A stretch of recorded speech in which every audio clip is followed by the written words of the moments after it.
তো chilli mushroom হবে। এই যে মাশরুম কাটছে, কে কাটছে? মিঠি। তো এখন বানাবো এই বেবি মাশরুমগুলো কেটে রাখলাম, এগুলো করবো মাশরুম চিলি। সাথে এবার কেটে নেবো পেঁয়াজ, ক্যাপসিকাম,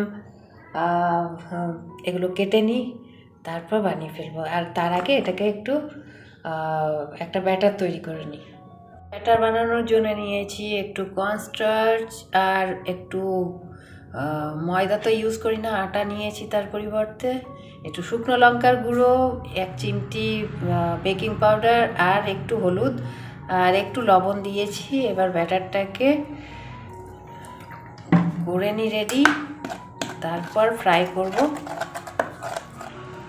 পরিমাণ মতন বুঝে শুনে দিতে হবে, নইলে পাতলা হয়ে যেতে পারে।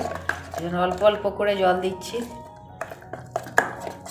জাস্ট একটা ভালো কালার আসবে বলে একটু হলুদ দিলাম, মানে 1 পিঞ্চ।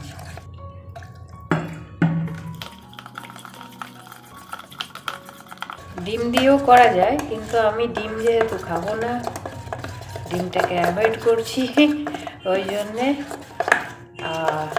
এইভাবে ব্যাটারটা বানাচ্ছি কর্নফ্লাওয়ার আর ময়দা দিয়ে বা আটা দিয়ে। বেসন দিয়েও করা যায়, বেসন দিয়ে করবো বললে বেসন দিয়েও হয়। যাই হোক, ব্যাটারটা আমার মোটামুটি এই থিকনেসের হয়ে গেছে। এবার মাশরুমগুলো দিয়ে ছেঁকে নিই। এই ভালো করে মাশরুমগুলোর মধ্যে মিশিয়ে দিচ্ছি। আর বাড়িতে বানানো জিনিস খুব বেশি রিচ আমার মনে হয় না করে খাওয়া উচিত, কারণ ডেলি লাইফেও যদি রিচ খায় তাহলে রিচ খাওয়ার জন্য অপশান থাকবে কিছু কি? ওই জন্যে হেলদি ওয়েতে, যতটা হেলদি ওয়েতে পারা যায় করা ভালো। তো সুন্দরভাবে কোট হয়ে গেছে।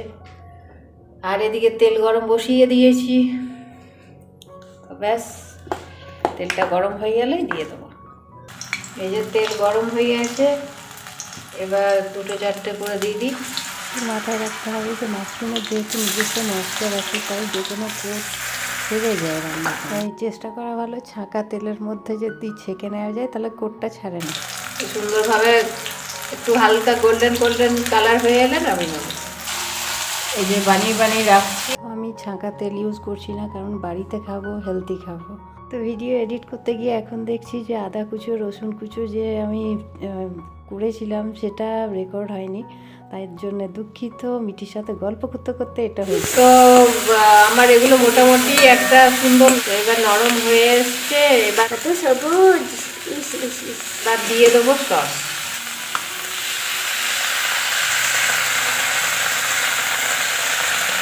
এটা দিলাম টমেটো সস,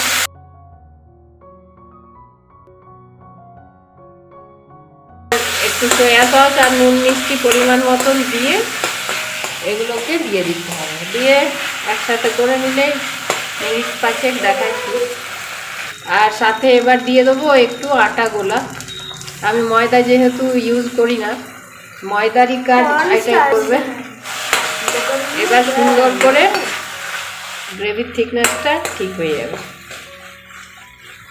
আটা আর ময়দা সেম জিনিস, ব্যাপার হচ্ছে ময়দাটা অনেকে কর্নস্টার্চও দেয়।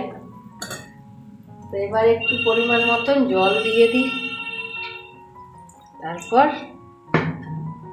গ্রেভিটা রেডি হলে আমি মাশরুমগুলো এর মধ্যে দিয়ে দেবো। এই যে সুন্দর গ্রেভিটা হয়ে এসছে, থিকনেসটা। সিলান্ট্রো দেবে না? সুন্দর থিকনেস এসছে। সিলান্ট্রো দেবে না? এবার এগুলো দিয়ে দিচ্ছি। আপনাদের মধ্যে কারা কারা সিলান্ট্রো বানিয়ে আনেন কমেন্টে জানাবেন। তো আমাদের এরপর একটু 5 মিনিট এই গ্রেভিটার মধ্যে এগুলো মজে যাক, তবে তো গ্রেভিটা ঢুকতে পারবে। সিম আঁচে করে দিচ্ছি, হোক ভুটভুট করে। এবার নুন মিষ্টিটা পরিমাণ মতো দিয়ে দেবেন। এই আমাদের মাশরুম চিলি রেডি। ভালো লাগলে অবশ্যই বানিয়ে খাবেন, আর বেশি ভালো লাগলে অবশ্যই লাইক, শেয়ার আর সাবস্ক্রাইব করতে ভুলবেন না। তো এই হচ্ছে আমাদের মাশরুম চিলি। কেমন লাগছে অবশ্যই কমেন্ট করে জানাবেন।